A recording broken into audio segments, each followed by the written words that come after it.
तर भारतीय महापौर बसेल असं विधान भाजप नेते कृपाशंकर सिंग यांनी केलं होतं. त्याचा संजय राऊतांनी चांगलाच समाचार घेतलाय. कृपाशंकर सिंग हे भाजपचे पोपट असल्याचा घणाघात संजय राऊतांनी केलाय. तर संजय राऊतांच्या टीकेला नवनाथ बन आणि नितेश राणे यांनी उत्तर दिलंय.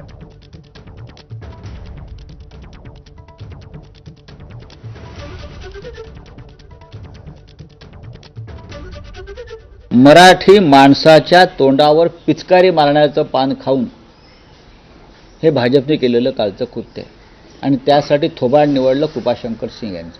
म्हणजे त्यांना मराठी अमराठी वाद निर्माण करून होय. मराठीची मतं स्वतःकडे घ्यायची. नाही, प्रश्न असा आहे की त्यांना काही करून मराठी माणसानं या मुंबईचं नेतृत्व महापालिकेत करू नये हा त्यांचा अजेंडा आहे आणि त्यासाठी त्यांचे काम सुरू आहे. मराठी माणसाच्या तोंडावर पिचकाऱ्या कोणी मारल्या, मराठी माणसाच्या पोटावर पाय कोणी दिला आणि मराठी माणसांची घरं कोणी लुटली, संजय राऊत याचं उत्तर आधी द्या.